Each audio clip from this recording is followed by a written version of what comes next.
Hey there, it's Melissa Brunetti, and welcome to the Mind Your Own Karma podcast.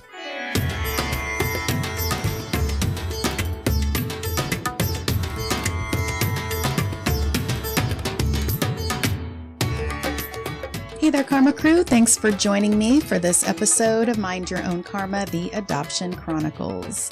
Today, I have Laura Engel on the show. She is an author and a birth mother.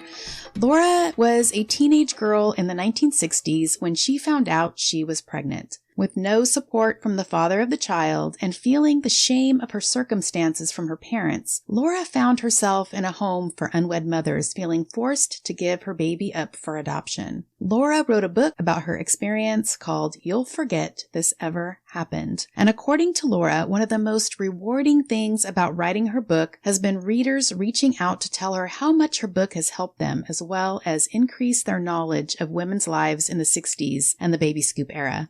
Laura L. Engel, an award-winning author, is originally from the Mississippi Gulf Coast. She moved to San Diego, California over 55 years ago. She lives with her husband, Gene, and their beloved golden retriever, Layla. She is the mother of 5 adult children and 10 adored grandchildren. And before we get into the interview, I just want to say, if you are watching the video or watching on YouTube, I apologize for my portion of the video. My guest sounds lovely and looks perfect, but I am having computer issues and my new computer did not come in when it was supposed to. So I apologize, but the interview is still awesome. So I hope that you listen. Here is my interview with Laura Engel.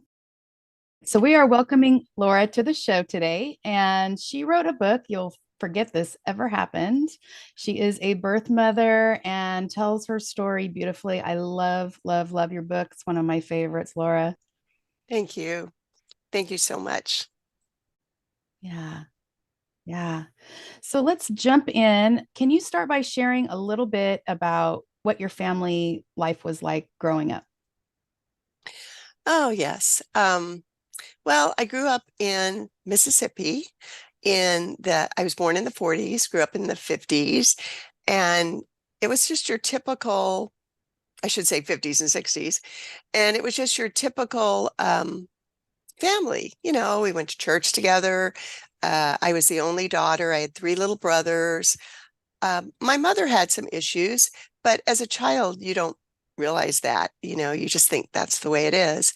And I had a grandmother who lived next door, which was just a beautiful experience because I was her only granddaughter for many, many, many years. So she spoiled me rotten, but I learned so much from her. She was like having another mother. And when my own mother couldn't deal with things, my grandmother, helped me through a lot of issues.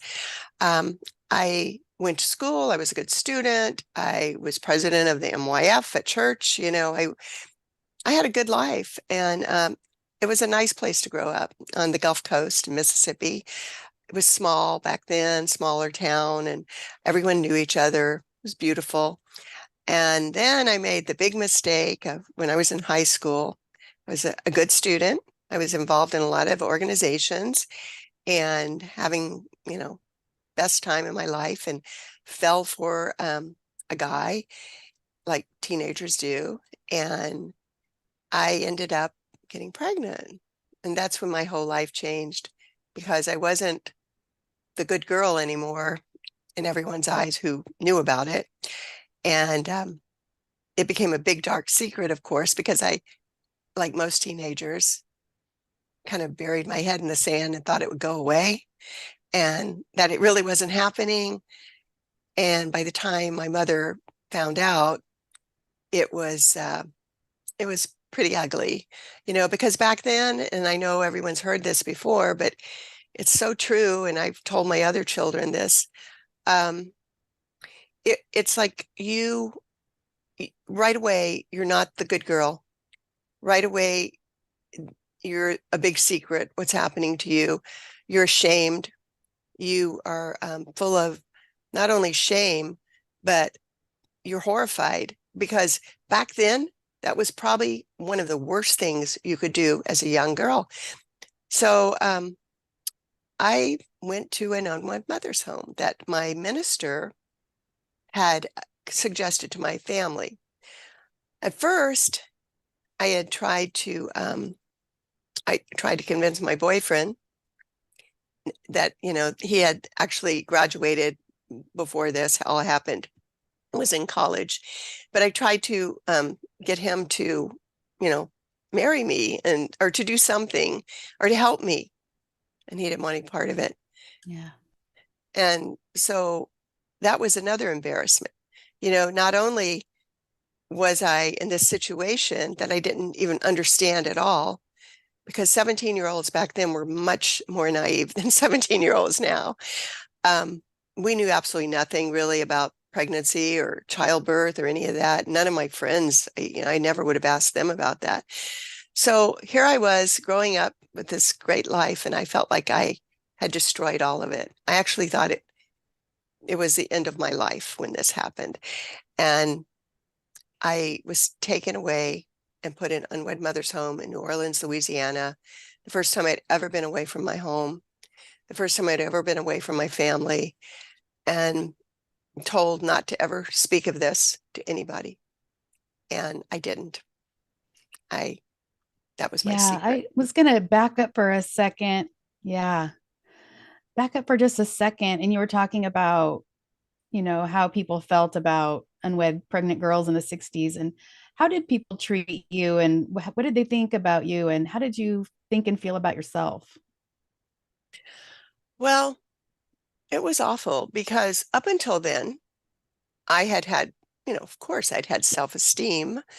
I was doing well in school. I had friends. My life was the typical teenager's life. And when this happened, my mother, oh, it was like she exploded, and she already had issues, but her issues became even, I felt like I was doing this to her. I was making her worse. I felt like my father would never speak to me again because he completely clammed up and wouldn't speak to me. He was so, I guess now that I look back as an old woman and I think about it, he was mortified that his only daughter, who he loved so dearly, had done this. And it was like I had done this, when in reality, Mm-hmm. I'd been doing what every other teenager I knew did with their steady boyfriend. But I don't know, it's like I felt terrible. I felt not only had I destroyed my life, but my parents would never love me again. And I honestly felt that. I remember feeling like I have done the worst thing I could possibly do to my mom and daddy.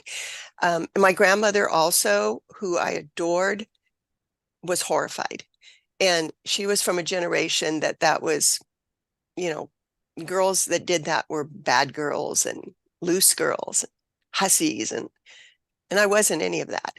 Um, my mother turned on me quickly, but then she mellowed out after a while. That first, I stayed home for a month before they shipped me away. I was actually I arrived at the unwed mother's home in March, had my son in July, so I was there quite a while.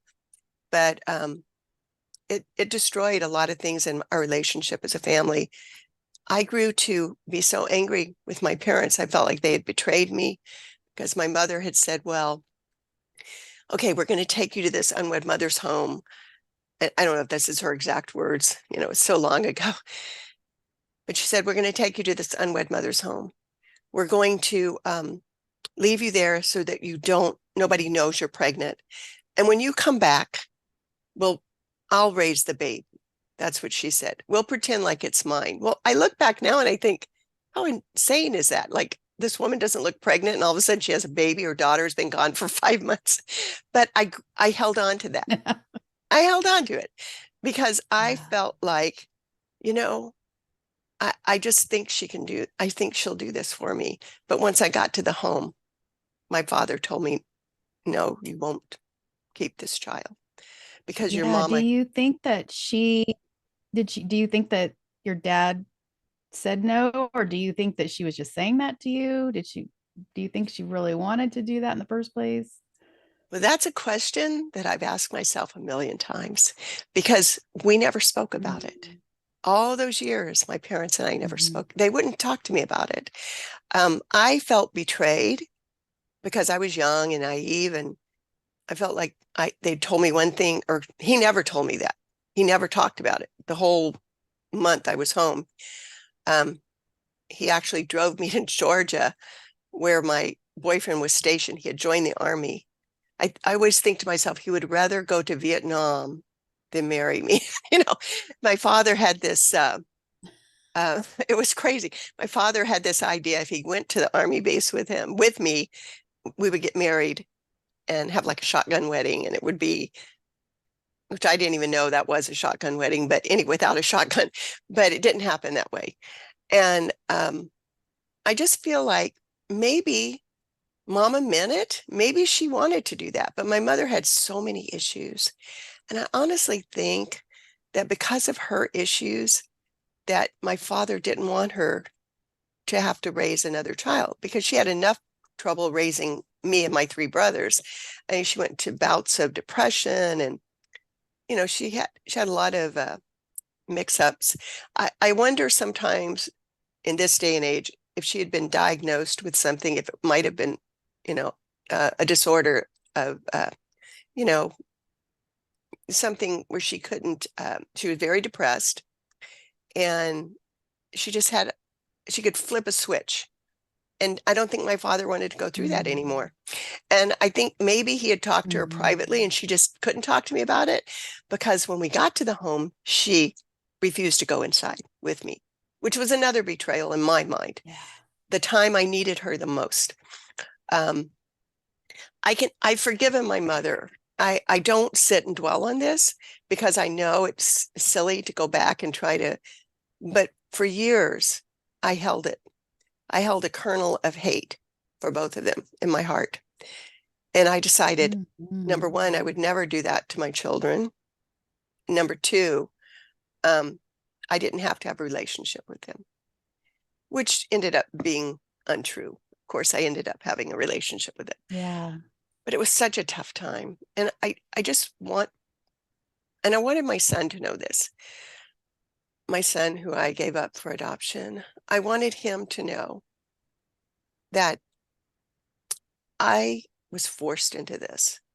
And all those years I shoved it down and didn't think about it.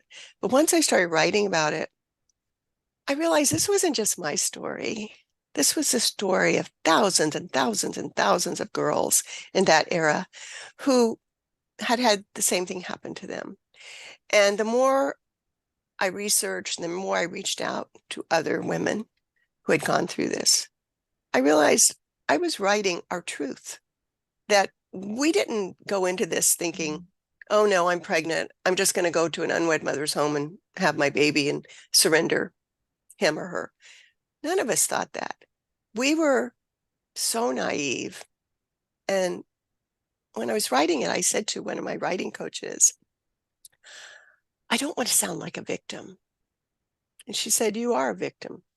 And I said, no, I'm not. I'm strong, and I am not a victim. And she said, you're a victim in this case. You young girls, you did not have a choice.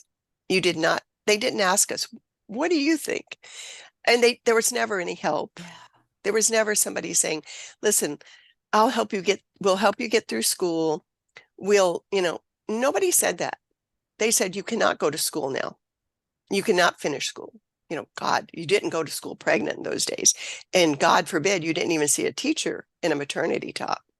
It was like pregnancy was this big hush hush thing. And that's why we knew so little about pregnancy, it colored all my relationships in my life. That whole situation did. Yeah. So what was it like at the home for unwed mothers? What was it like being left there by your parents? And then what was life like living there? Well, being left by my parents was traumatic. Like I said, I'd never lived anywhere else. And to have them drive away, it was horrible. I didn't know what was going to happen to me at this place. I didn't know. Nobody had educated me on what was going to happen. I had no idea what to expect. Watching my father leave, my mother was still out in the car. He signed me in, and So I have vivid memories of this, which I pushed down for so many years. But the more I remembered it, the more bubbled up. And it made me understand when people are a victim of a traumatic experience and they forget about it, or they seem to not even know about it. And then all of a sudden, years later, they're like, oh my God, this happened. I thought, this has taught me a huge lesson, because all those years of not, well, yeah, pretending it never happened, all those years of thinking, I'm fine, I'm fine. And then to think of myself as that young girl and to go back in time and remember those feelings, and to remember my father signing the forms or whatever, to remember him telling me I couldn't keep the child in such a, I mean, as they're leaving me there. And I honestly thought they would come back. I didn't think, I always had this, I was a romantic, I always have been. And I thought, like, he's going to come back, or even my boyfriend would come to save the day and take me away. And the unwed mother's home, wow, it was actually, it was run very well. They fed us well because, they want you to be healthy and the baby to be healthy. It was an adoption. Actually, you had the baby. A lot of women had it at the home. There was a clinic and there was a nursery where the baby was kept until it was adopted. Um,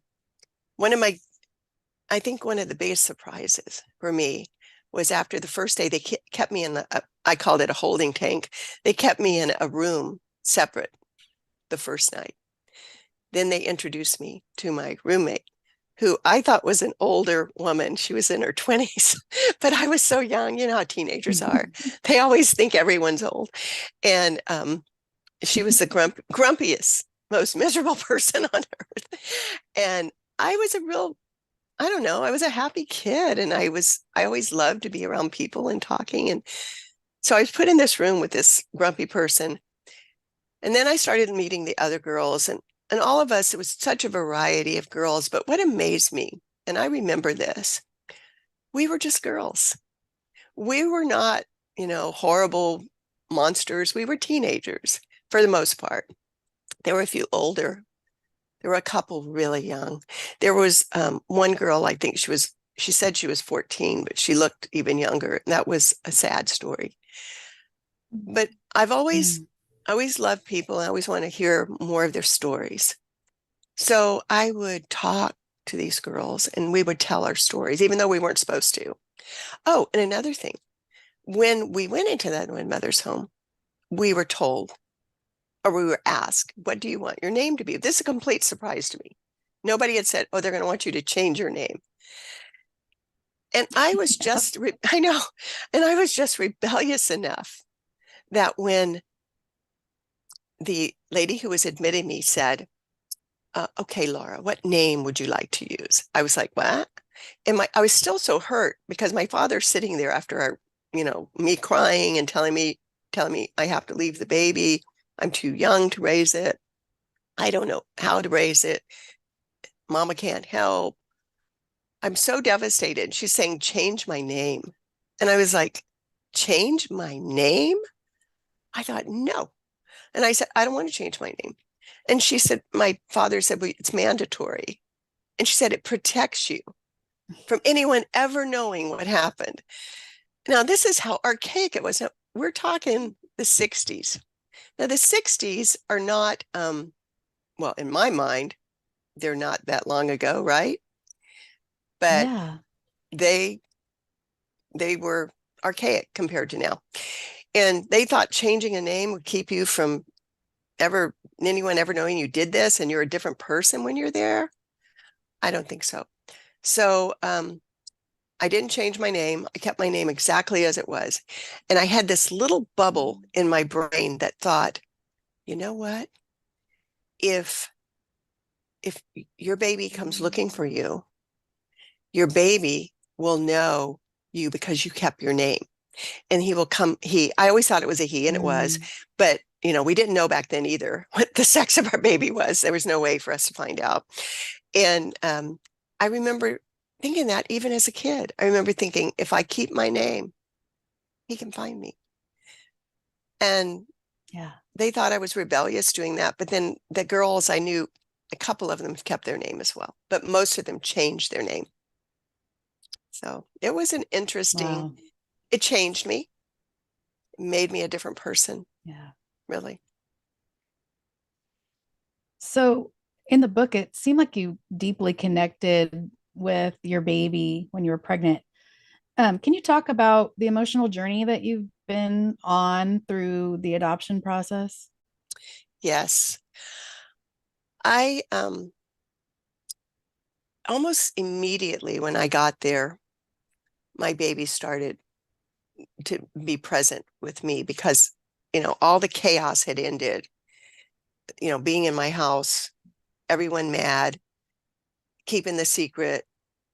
I couldn't go to school. I couldn't do anything. I was just, like locked in my room.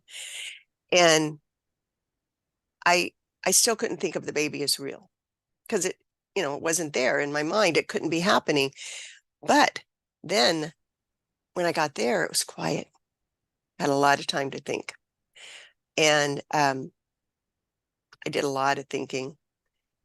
And the baby started movement in my body. And from that moment on, I felt a connection. And I loved it. I loved that baby. I never would admit this to anyone back then, but I loved being pregnant with that baby.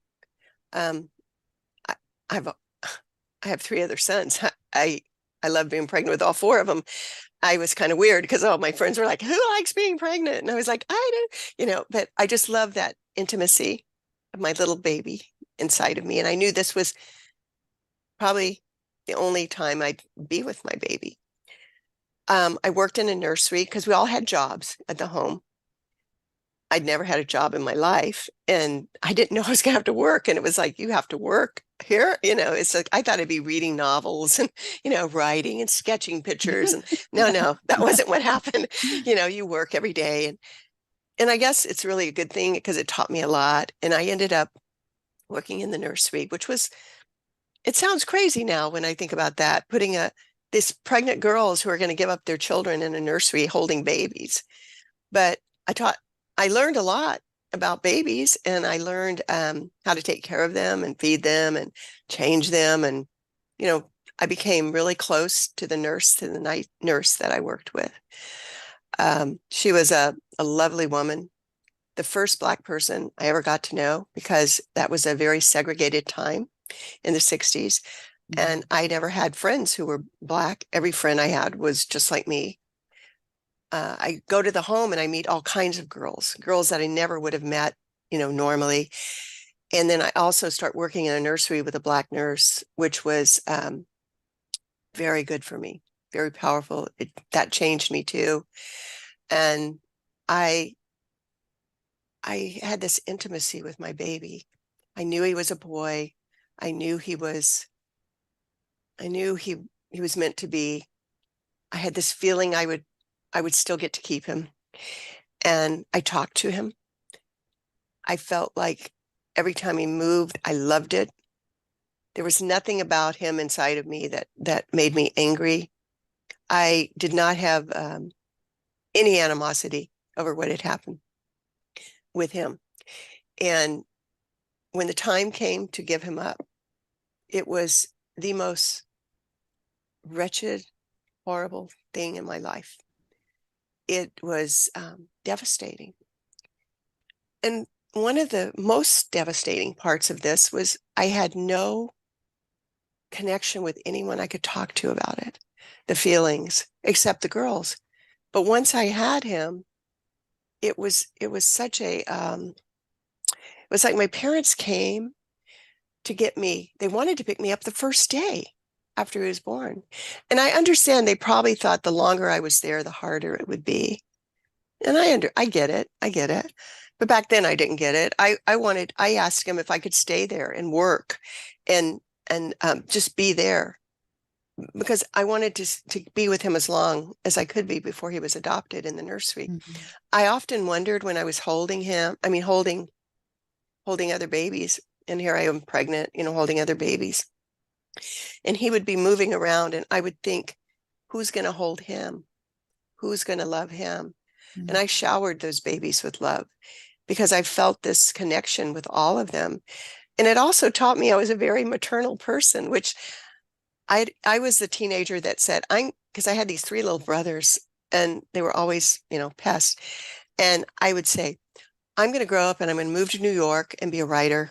And I'm not going to have any children. I'm going to have this glamorous life. And after that, I realized what I want to do is be a mom, and I remember being in the hospital with my baby when I was pregnant.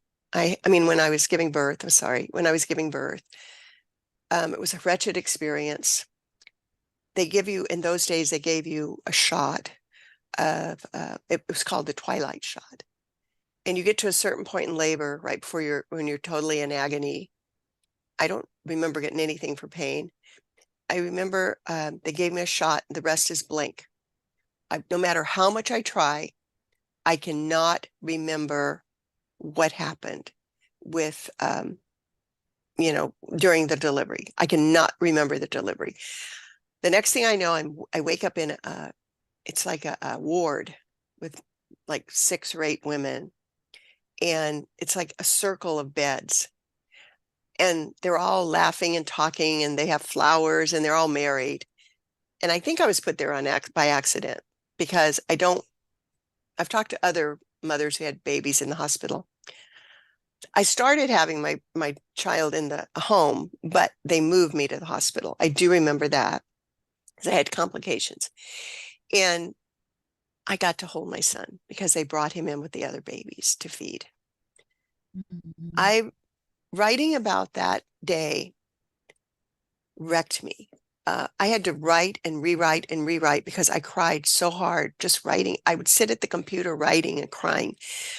I would feel my heart just pounding. It was like I was reliving it because I'm holding him knowing I will never have him in my life because they didn't do open adoptions that I know of back then. It was a closed adoption. You will never see this child again. And you're sitting there holding him, knowing that, and you're trying to, figure it out in your head. And how can this be? How can I never? I'm in love with this baby. This is me. This is part of me. I promise I will take good care of him. I will do anything it takes. My parents finally came and got me. And I know you probably read about when I had to sign the papers with the attorney. There was an attorney that they kept on whatever to do all that stuff. And he was so rude and so obnoxious. And I just had a baby. I had a baby, and within 24 hours, I'm signing these papers. And this man is sitting in this office in New Orleans that I've been driven to by, I don't even remember who, because I don't remember anyone being with me. I had turned 18 the month before. And I guess that's why they didn't have anyone with me. I don't know. But there was no one holding my hand. There was no one sitting there saying, how do you feel about this? And nobody told me you could even change your mind, which I found out maybe 50 years later. But I remember signing that paper, and he's looked at me and he said, strong signature. He said, you know what you're doing. And he said it in a rude way, at least in my opinion. It was not what you say to someone who's changing their life forever and someone who's hurting so badly. That was horrible. And then my parents come. They're there wanting to take me away. I'm begging them to let me stay. Of course, they're not going to let me stay. Some of the girls ended up staying for weeks after. And I kept thinking I'd be one of those girls, but no, I wasn't. And then you go home, 2-hour drive home. My memory of that whole ride is me crying hysterically, me screaming. And I was not, I was of course, I was a drama queen. I was a teenager, but I was never that out of control. I remember wishing we would die in an accident. I remember looking at the backs of their heads, thinking how much I hated them because they were taking me away from him. Um, they made it clear I was to calm myself down. And my father was never he was always very calm. He was a sweet man, really. And he was always very calm. He was the first love of my life. And here he was telling me to stop, stop. Look what you're doing to your mother. What were they doing to me? I look back and I think, Yeah. oh my God. So it was horrible. There's no, I Yeah. can't sugarcoat it, and I won't. It was a horrible thing. Yeah. It seemed like a lot of it revolved around other people and what people were going to think about them and what was going to happen to them if people found out. And it just, throughout the entire book, you just had this feeling like you were just alone I through all was. of it. I had a couple of close friends. Yeah. My one girlfriend, Nancy. Oh, Nancy, she was like my best friend. She was a sister. I had, no sister, so she was a sister. And I had another good friend, who was in the book. You read about her. And but I remember Pepper, but I remember I was alone because I had no guidance. Even my grandmother wouldn't talk to me about it. And if I did talk about it, Mm. they would leave the room, or they would change the subject, or I'd get that look, or I'd be told something really ugly by my mother. What did you expect when you slept around with all those men? I did not sleep around with a bunch of men. I mean, it was like I was called a whore. Um, it was it was tough. And my self-esteem when I got back from that place was so low that I thought nobody would ever love me again. And if anyone found out, they would think so badly of me. So what I ended up doing, I think, I look back in that time, is I wanted to change myself. I wanted to reinvent myself. I didn't want to stay there in Mississippi and have people looking at me. And I know some of them knew and some of them didn't know. I didn't want to listen to my parents ever again. And I wanted to prove to everyone that I was that good girl. I was still that good girl. I wasn't some damaged goods, but I thought I was damaged goods. Yeah. Yeah. And then was it close to a year after you came back, you met someone and got married and had some Actually, kids? actually, my brother, I had brothers. The one who was the oldest, he was only a year younger than me. The other two were younger, but he was only a year younger than me. And he invited me and my friend to go to a party on the beach. I had not gone out at all. I mean, I didn't go back home and start dating. But it had only been like a few months. And my friend wanted to go to the party and had been telling me, you have to start living again. So we went to the party, and it was at that time that I met the man who would become my husband. Um, and I look back now and I realized over the years that he was marrying me because he was lonely. He was stationed there in the Air Force. It's a big Air Force town. And I was I was lonely and I was damaged. And we were both damaged in different ways. But you don't see that when you're that age. So we end up getting married, and we end up coming to California. And that's another thing that attracted me about him. He was from California.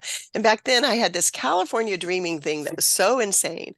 I just thought if I could go to California, I could be one of those free spirits that, you know, it was the summer of love. And so it was like you'd see all these hippies on the news, and it appealed to me. It was just rebellious enough to, you know, screw the system.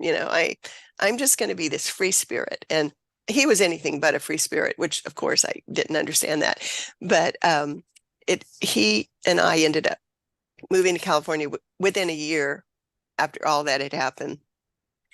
I had my second son only 15 months after, after I was married. Well, after I was married, only 9 months after I was married, but only 15 months after the son I had left in New Orleans.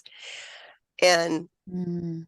I know why I had to have a baby right away. I I was replacing the baby I'd left. But of course, this baby was a totally different baby. And, um, you know, Yeah. but yeah, I know if all that hadn't happened, I'm sure I would have stayed and my life would have been so different. But everything happens for a reason. And I was married to that man for 10 years. We had 3 sons. So within 8 years, I had 4 boys. But it was the most wonderful Mm. time of my life. It was not the marriage, but the children. I adored being a mother to my sons. I still do, but I mean, I really adored it when they were growing up and little. And um, I felt like I was the luckiest woman in the world to have my 3 sons. And I always worried when I was pregnant with him. This is so crazy, but I'll tell you, I'd always think, am I going to be punished for leaving my son? I honestly Mm. worried that something would happen to my other boys. I always had this fear, if from the most small thing that would happen to them, I knew they could be taken. I think they could be taken away, which of course they weren't going to be taken away. They had a good home, they had a father and a mother, but 10 years later, we did divorce.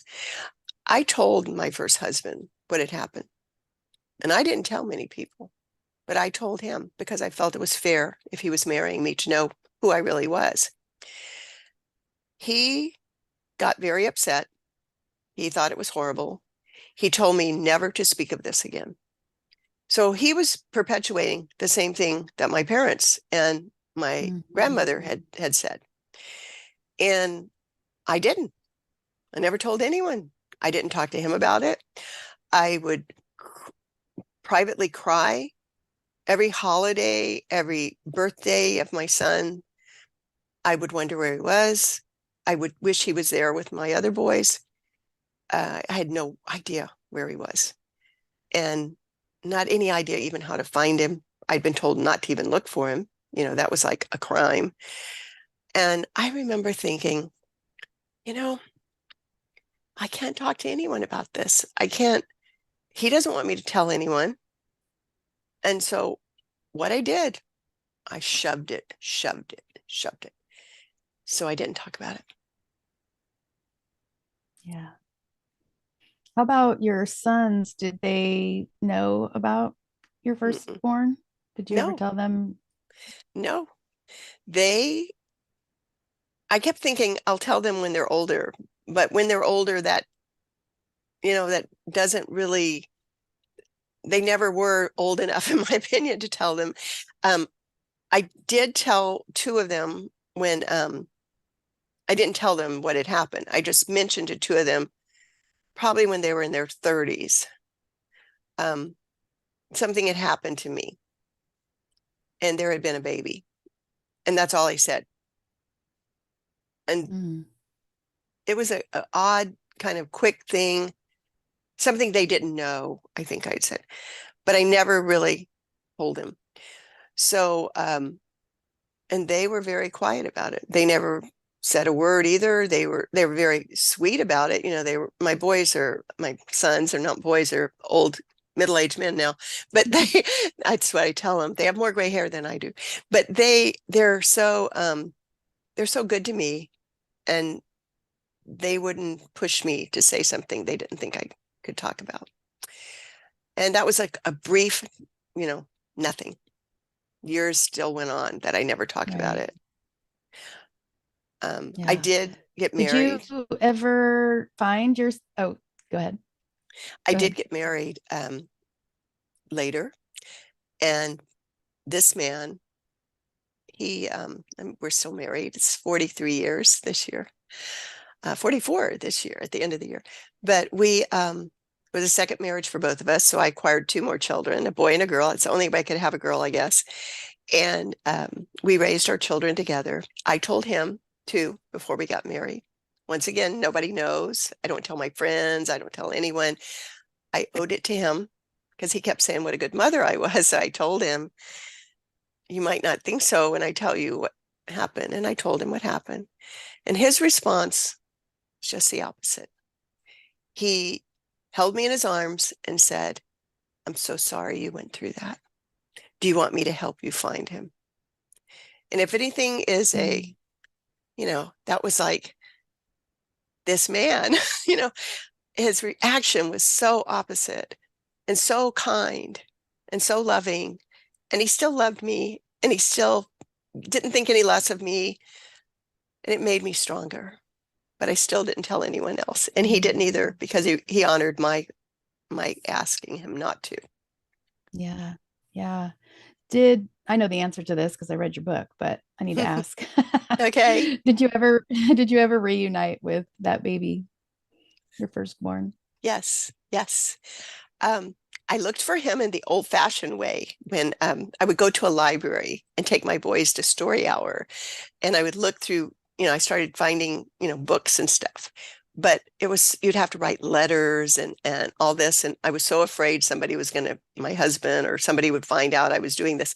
So I kind of stopped that because I got busy raising these boys and then got married, divorced, married again, worked full time.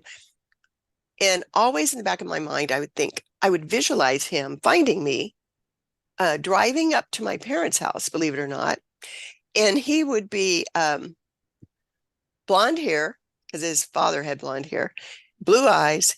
And he would walk up to the door and knock on the door in my fantasy and say, does Laura Baelius live here? And of course that never happened, but he was always going to find me. I just knew it. And life goes on. Kids grow up, grandkids come around. And I remember talking to my husband, Gene, about it. And one day we were talking and he said, do you think you'll ever find him? By this time we have the computer. So I'm looking on the internet and never could get far with that either. And I said, I don't know. And my husband said, well, gosh, he's almost 50 years old. Think about it. He's almost 50 years old. He's probably got kids. And I went, I never thought about it. Because in my mind, he was always this young man with blonde hair driving a red car. It was always a red car. And he'd drive up to the house and and my parents had lost their house in Katrina. So the house was no longer there. So he wasn't going to drive up to the house. So anyway, long story short, we got on Ancestry DNA. We took our DNA test. We did it with all of our kids too. And we found all kinds of things. And I kept thinking, if he does his DNA, he can find me. And a year went by. And during that year, I must tell you this. During that year, something remarkable happened. I started this class. I just retired. It's 2016. I had retired and I was taking this class called The Artist Way. And in The Artist Way, one of the questions is, if you could do anything and nothing would stop you, money, other people, you could do whatever you wanted, what would you do? And the first thing I wrote down was find Jamie, because I had given him the crib name of Jamie. And that's how I knew him. He was Jamie in my heart. And I thought, wow. And every day in my journal, I would write, find Jamie, find Jamie, find Jamie. And then one day after the class, I told my friend who went to the class with me, she had been my friend for 30 years. And I told her I had to tell her something. And God knows why I picked that day, because subconsciously it must have been in my head to do this, but I never planned on it. And I told her, I said, I hope you don't think less of me, but I did something when I was a kid and I need to tell you about it. I told her. And she was so kind and said, I'm so sorry. Do you want me to help you find him? Just the same thing that my husband had said. And I remember coming home and telling him, I said, Gene, I told Jill what happened with Jamie. And he was like, wow. Because that for me was huge. I had not uttered those words out loud to anyone but him. And so I wrote about it. I started talking about it to her. I talked about it to him more. It began to be, I learned that the more you write about your secret, the secret starts losing its power. The more you talk about it, you speak about it, it loses its power. But the words you're writing and the words you're speaking have a different kind of power. I became stronger. I began to open up and feel I can, this is something I lived through and I'm okay. I'm okay. And no matter what happens, if we never find each other, I'm okay. I'd finally reached that point. And lo and behold, after I reached that point, I'm walking the dogs. It was there was a presidential debate on that night. It was hideous, and I couldn't stand it. So I said to Jean, "I'm going to go walk, take the dogs out." We had two, at that time we had a lab and a retriever, and we take them outside. And I look, my phone pings, and I look down, and it says ancestry.com, and I'm like, "Oh God, it's probably some." I do genealogy too. And I thought, oh my God, it's some, cousin, eighth cousin that wants to chit chat. And I'm not doing that tonight. And so I almost didn't open it. And then I thought, what if? I clicked on it, said parent-child match. I am not kidding you. Melissa, I almost fell to my knees. My legs gave out. You know that old saying, they fell to their knees? I almost fell to my knees. It was just like, yes, I couldn't talk.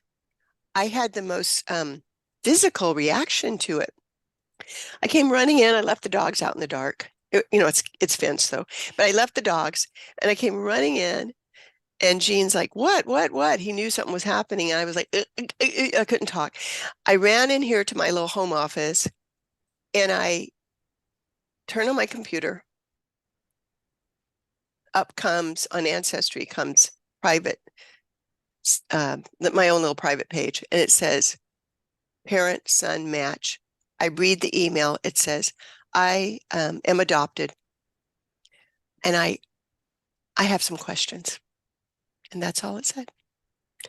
And it was signed Richard.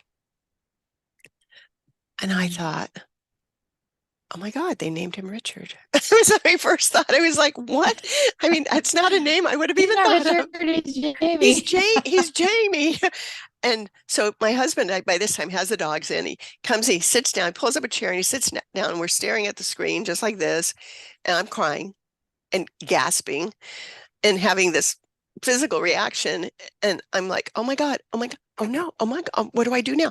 Because I'd always thought about him finding me or me finding him, but I didn't think past that. I didn't think, okay, what happens now? And so Gene said, be careful, be careful. He's a very cautious man. And he also is the voice of reason for me many times. And he said, just, think about what you're going to say before you say it. And do you think it's really him? And I said, Gene, it's DNA. DNA does not lie. This is him. And then he said, just be sure. He said, ask him, like, when was he born or what date or something like that. Only he would know. So I very professionally, because his was very cool, it was not like emotional. You could be my mother or anything like that. So I calmed myself down. Jean went and made me some tea. I calm myself down and I write,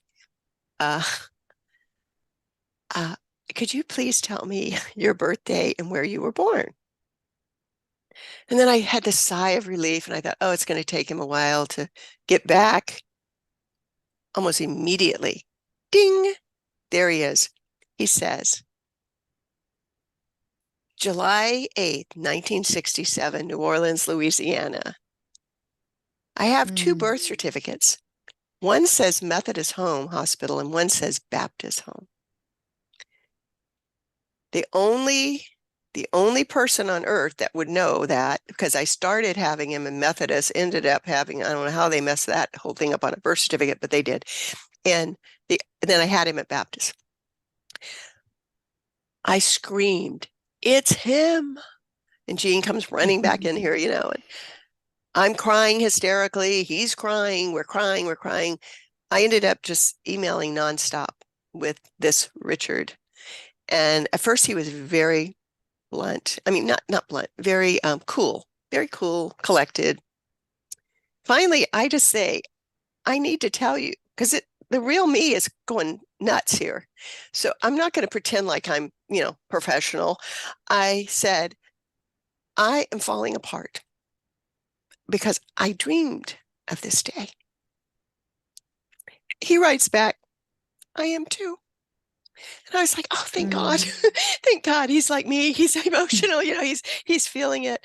And then my friend who I had told, I text her and said, what is happening? And she immediately, I hadn't even had the sense to do this, looks him up on LinkedIn, finds his picture, and she says, oh my gosh. She texts me, he kind of looks like Ian. That's my youngest son. His eyes or something. And I was meanwhile looking up on Facebook, and I got the name wrong. I spelled it wrong or something. And it was this guy in Alabama who he could have very well have been for all I knew. And it was a guy that looked pretty wrecked. And I thought, no matter even if he has a drug problem, he is my son. I was just I didn't care who he was. And so then I look at the phone and she puts this picture up and he looks so much like me, has dark hair, dark eyes, and his face is shaped like me, and he's so much like me. And I was like, all these years I was so wrong. But he did find me, even though it wasn't driving up to my parents' house. It was on something who would have dreamed of the internet back then, So this became it became a love fest really quick. It was a beautiful, beautiful reunion. And he flew out 4 days later. This is a person that didn't even like to fly. And I flew back to him and his family. I had 3 new grandchildren, children I never would have known about, grandchildren that would have, I would have died and gone away and they'd never even known who their grandmother was. And it was a beautiful, beautiful time. Beautiful. Was there any challenges in the reunion at all? The only challenge is I realized how lucky I was, because the only challenges that really seemed to come about were he had depression, and he reminded me of my mother in many ways. I think about it now and I think how odd that she was so against this, and this would have been a grandchild that was a lot like her and even looked like her family, more so than my father's family. And he was a very successful person in many ways. He was very intelligent, highly intelligent. He had been a psychologist and then he had become an attorney, but he had a lot of issues. He had some anger issues. He had some depression issues. Between the two of us, I don't know about him, but I walked on eggshells a lot the first year, because I could tell if I talked about the other sons, he wouldn't get angry, but he would get kind of quiet.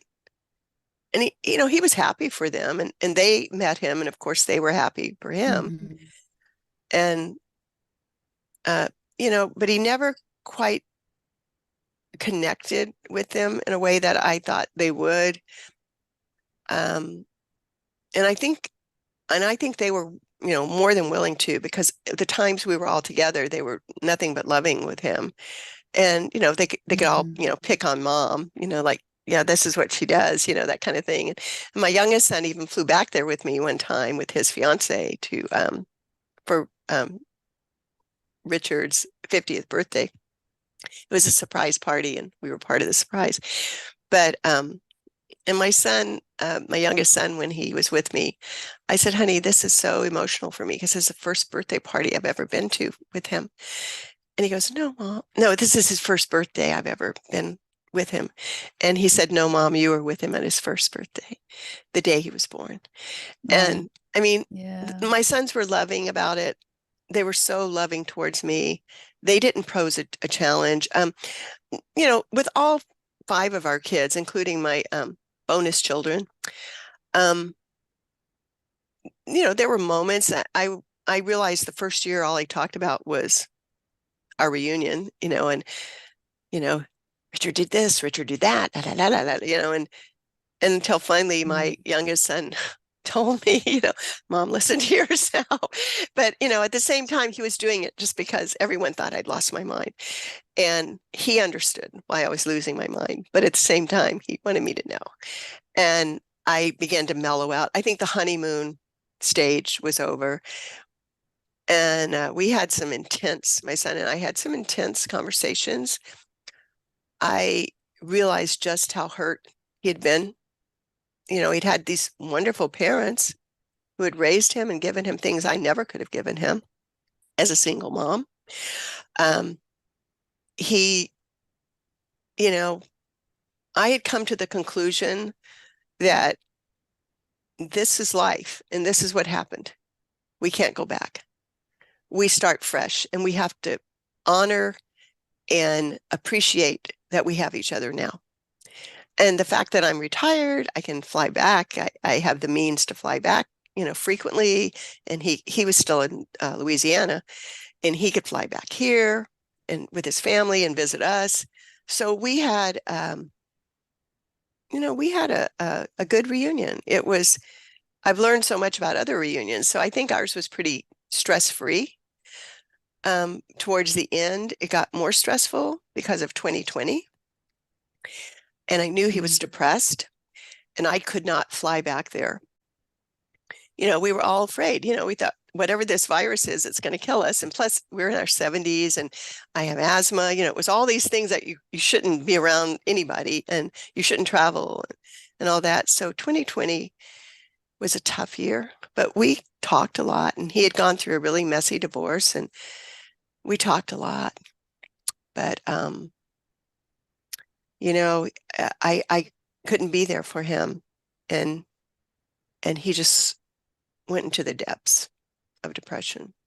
And it was pretty hard. I could say things to try to, cheer him or counsel him.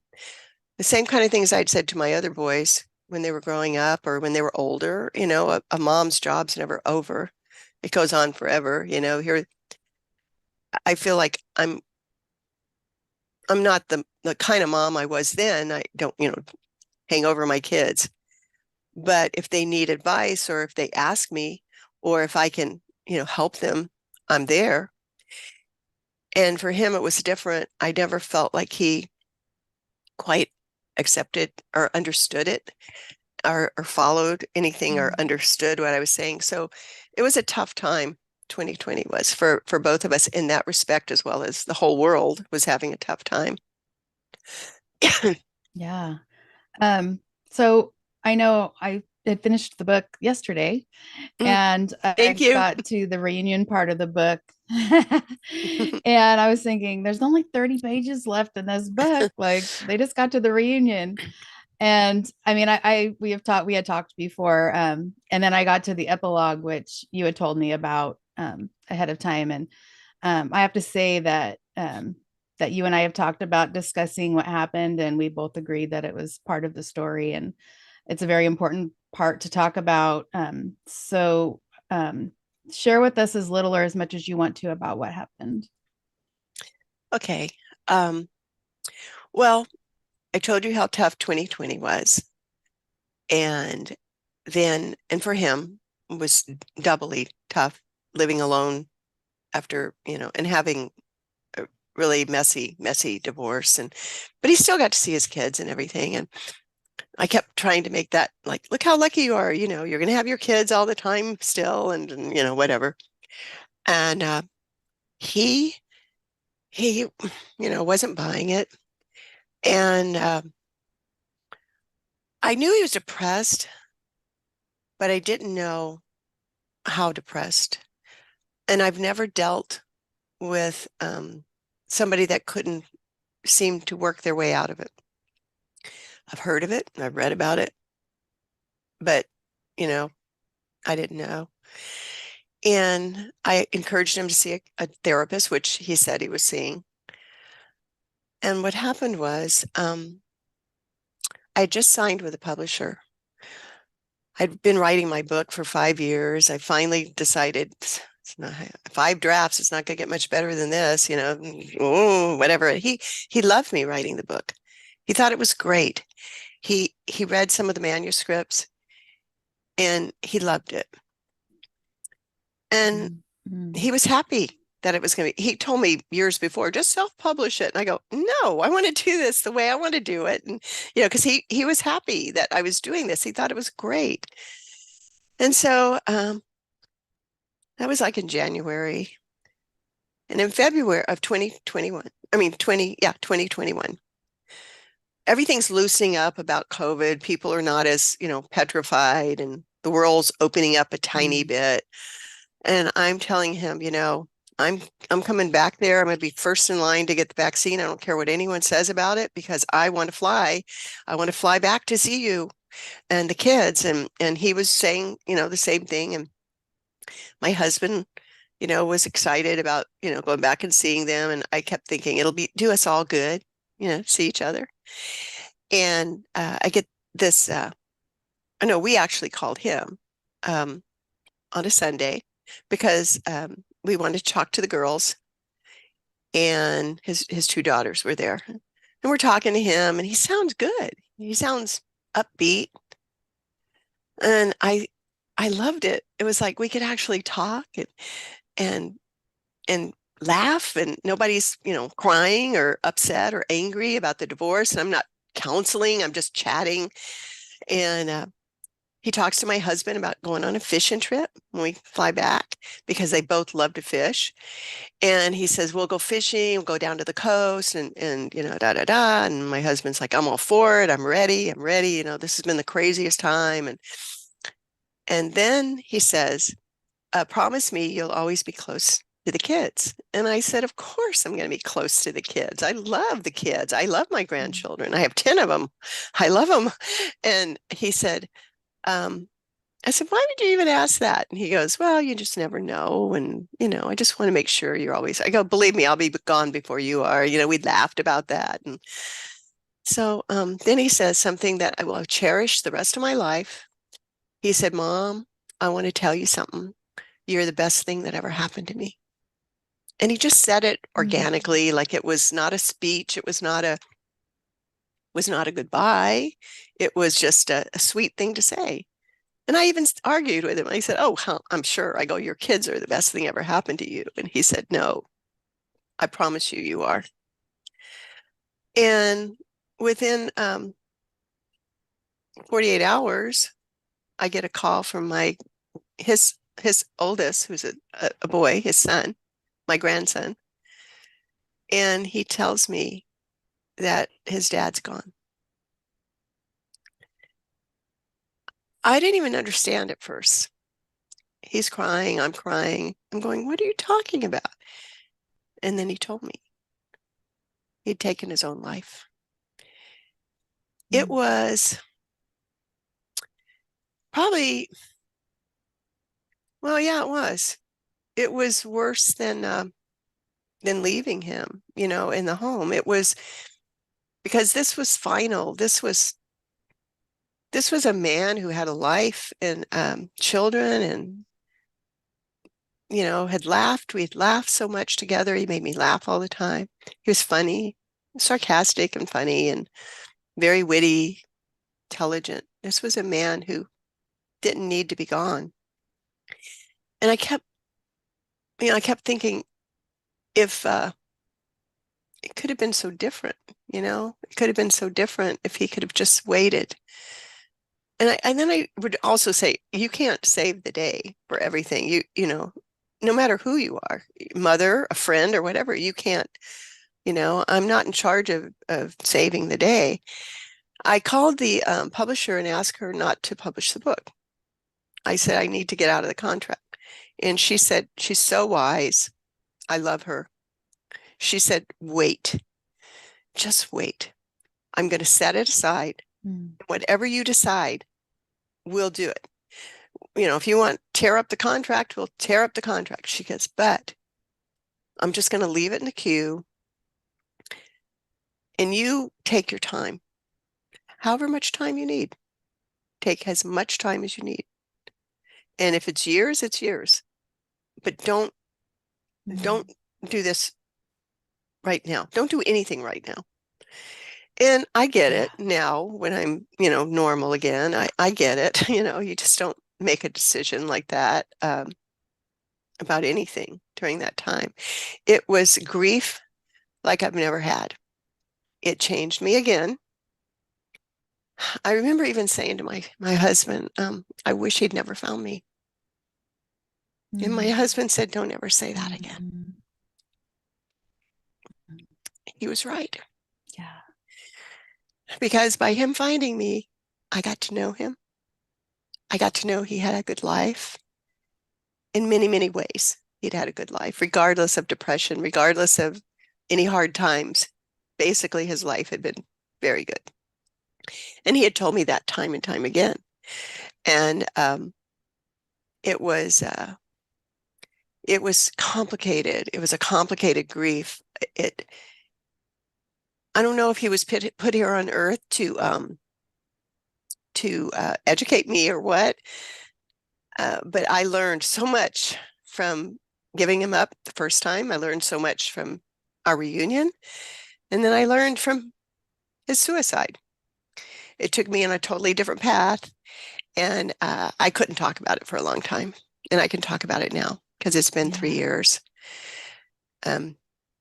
Actually, right now it's been 3 years, and I want to talk about it because I truly believe the more we talk, the more we help each other. And it helps me to talk to you and to everyone. And it helps me to hear what everyone else has to say to me.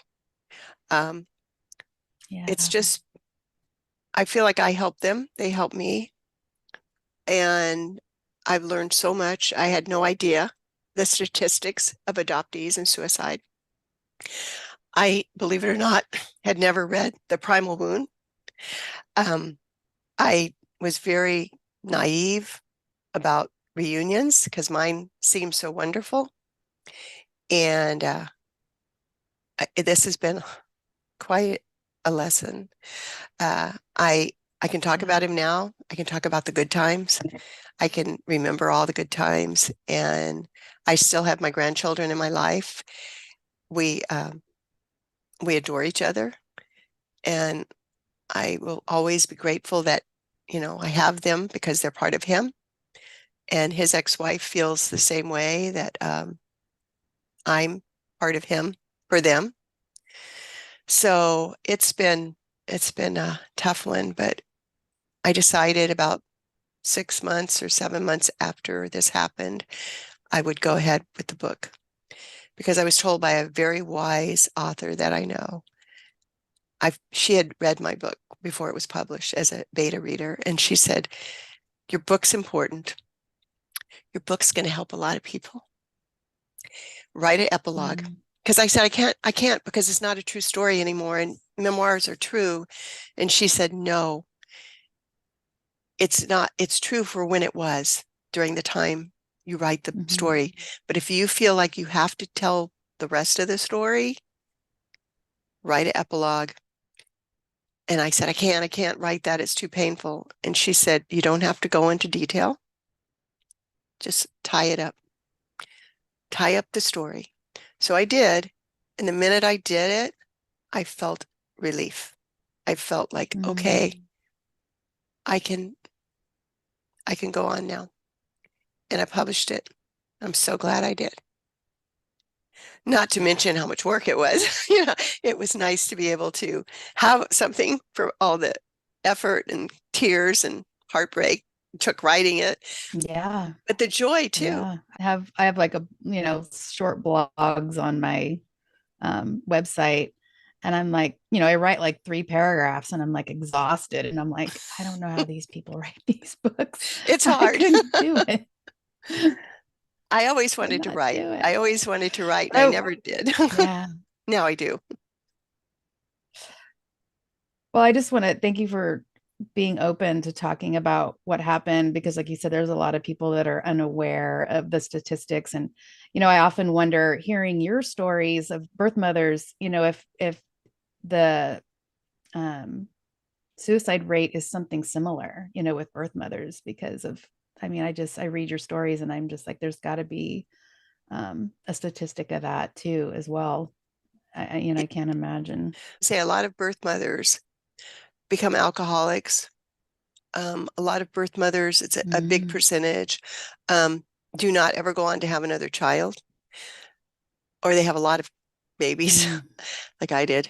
But um, you're ashamed of yourself, even when you are okay with the adoption. I've talked to so many of them. I know we do have issues that will never go away. A lot of my, a lot of my, I guess you got to call it shame, still lives within me. So, you're mm. probably right. You're probably right. Well, what advice would you give a birth mother that went through a similar thing? Maybe found out that their child had already passed or passed after they met them. Um, what kind of support helped you? What helped you get through it? I am a lucky woman. I have a man that's like a rock. My husband was so supportive. My children were supportive. My friends were amazing. The writing community that I had, you know, attached myself to and written my book with the help of, the lessons that classes and all that. When people, I didn't talk about it at first, of course, because I didn't like reach out to the world and I didn't put it on Facebook. I never said a thing, there's something that you almost feel, there's such a stigma for suicide that you're like almost ashamed, it's like you almost feel like you didn't do something you should have done. And I'm thinking, I don't want to be like my parents and think it's not about me. I have to get over that. Yeah. It's not me. This happened to him. And so I want them to know that what helped me was finally talking about it. Finally with, not just with family, but to other groups, to when I was first invited to talk about it to an adoption group, I was hesitant because I was like, how are they gonna look at me? You know, I didn't do enough, or I wasn't enough, or didn't he, wasn't I enough for him to want to live? And I'm thinking, that's not why. He didn't say it wasn't because I wasn't enough. It was for something else that wasn't enough in his life. And, I couldn't go back and change the adoption. And I want them to know that once you start talking and writing about it, just in a journal, just write it. It's not something to hold within you. It's something to find someone to talk, a support group, a grieving group. Um, I was fortunate to know women who are psychologists, and I'd gone to a grieving therapist before when my parents both died 4 days apart. That was another story. And Mhm. I just think it's so important for us to be able to talk about this because there's a stigma that you don't want to talk about it. And it's life. It is life. And you find this he wasn't a child, he was a man, but he was my child. And you find him and you're so happy and things are going so good. And when something like this happens, whether it be suicide or any death, it's awful. It is like you feel so alone and so, you just don't have a group of birth mother friends, right there. At least I didn't. I Yeah. do now, but I didn't then. And once I started talking, I began to hear the other stories and the other mothers. And we are the only ones that really have lived through this as a mother. And it's Mhm. hard for my other children, as much as they support me, they can never feel, and I hope to God they never feel anything like this. And my husband is a rock, but he was not a mother, you know? So Yeah. talk about it, or find a group, find someone, and they're out there, and birth mother groups are out there. Um, and they're there to help and to talk about it. And we are, we are a sisterhood, and we can help each other just by talking. It's so simple. Just, it's so many birth mothers I found too, even some that I knew at the home, still cannot talk about it. They cannot talk about Mm. being that in that experience or giving up a child. So if they lost the child again, it would even be more, difficult to talk about it. Find some support, talk about it, write about it on your in your journal, or, you know, like I said before, our secrets, once you write them and you begin to speak of them, they lose all of that crushing power they have over you. And you will be amazed at the support and love that comes back to you. I have been shocked. It gave me new hope in humanity because I have never had anyone say something cruel or mean to me when I have talked about what happened, giving up my child or losing him. Never. I've only gotten love, and it's Mm. out there for you if you open up about it. Yeah. Well, in closing, I just wanted to see if there was anything, any advice or anything that you would give to expectant mothers that are thinking about giving their baby up for adoption. I've thought about that. I went to the Cub convention, or retreat, I should call it. I would say convention because from my old days of working, but it was a retreat, and that's Concerned United Birth Parents. There are organizations now that are available to women who do not want to have to give up their child. They're there for women who have no resources. There's nobody supporting them, like a family or a member, or, organizations that they can turn to. They don't know what to do. There are groups that are helping these women get their education, helping them with what they need immediately, helping them find a job, helping them to be a single mother. Um, Save Our Mm-hmm. Sisters, I think, is the name of one. Um, I can look up some of my notes if you ever want, and give you some ideas. But Yeah, there if you are, have the links, I can put them in the show notes. okay, I don't have them right now. I should have put it Yeah, together, just but I send them don't. to me. But I can Send send them them to to me. you. And I would suggest that any woman give it a lot of thought. I mean, I know there are circumstances where adoption is necessary, and I know that adoption, you know, is something that can be good. I've talked to many adoptees that have had a wonderful life and do not have trauma. But then I've talked to so many that have not had a wonderful life and have trauma trying to find their birth mother. I think it's important that they look at all the different choices they have now. And if they don't want to give up their child, do not let anyone. I mean, I know I would have been a good mother. I might not have had a lot, but I would have been a good mother.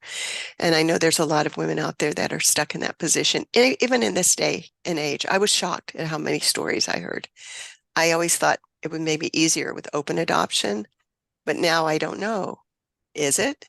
I've never lived with that, but it seems like it would be, but at the same time, Yeah. that can go sideways too. So just Yeah. I've look talked at to your, a couple open adoption people, and it's got its own uh, intricacies, put it that way. yes.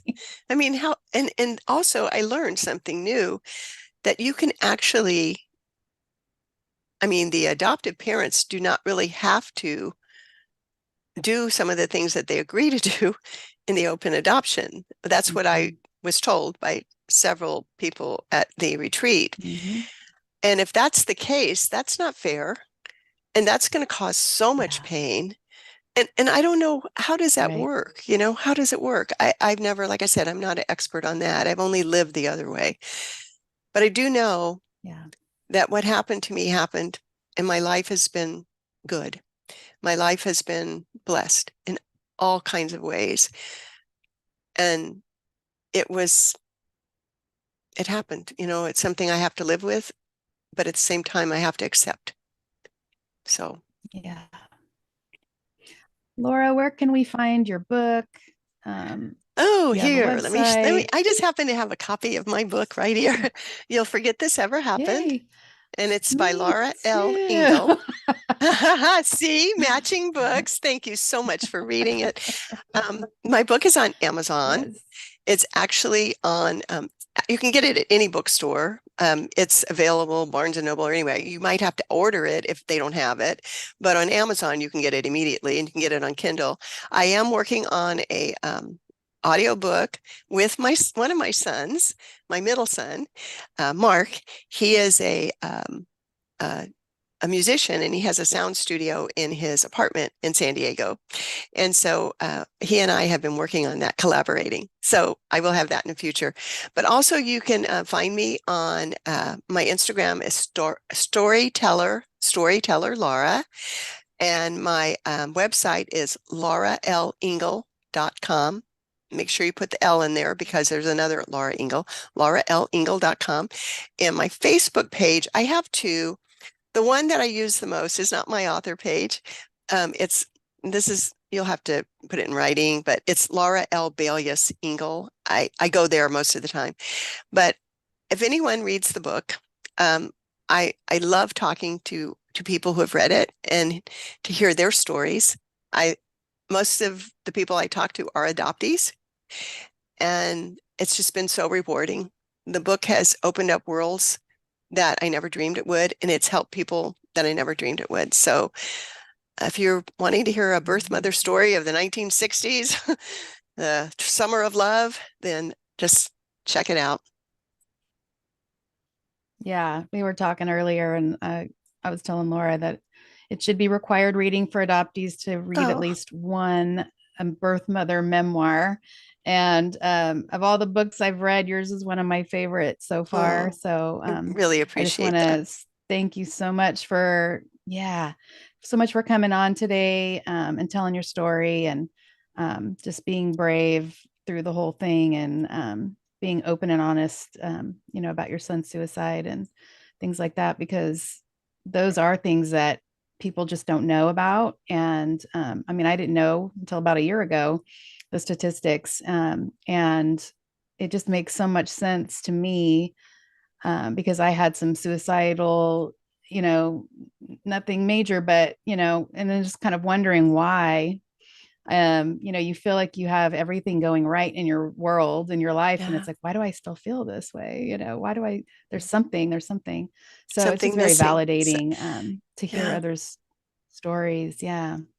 Yeah. there's So thanks so something, much for coming on today. it makes sense. It makes sense when you really think about it. So, well, I really enjoyed talking to you, Melissa, and thank you so much for having me today. And um, I I hope this helps somebody.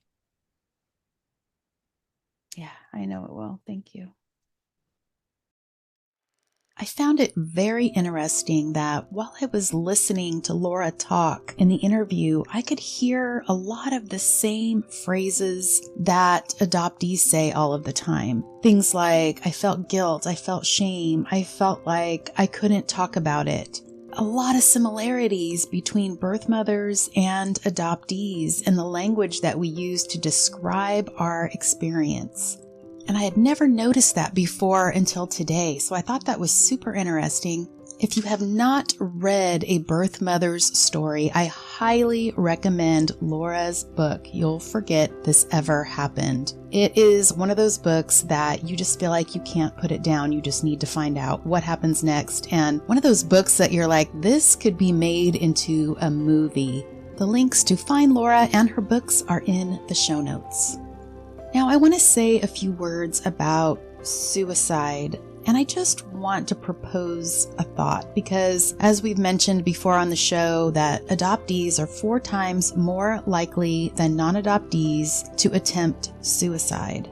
And if you're struggling in that way or know of someone that might be struggling in that way, I just want you to listen to what I'm going to say and be curious about it.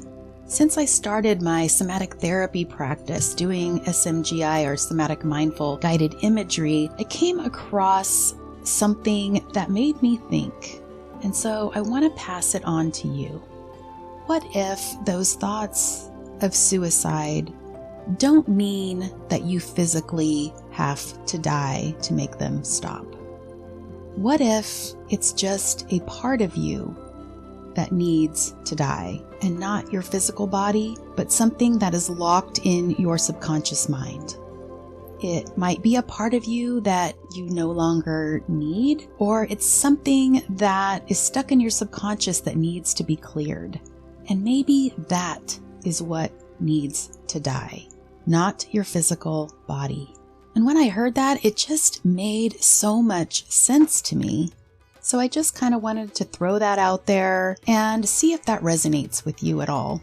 And if you are struggling and want to find some help, email me at mindyourownkarma@gmail.com or somatic.healing.journeys@gmail.com. Somatic therapy can help you easily, gently, and quickly get rid of that clutter that is in your subconscious mind and help you live the life that you want to live.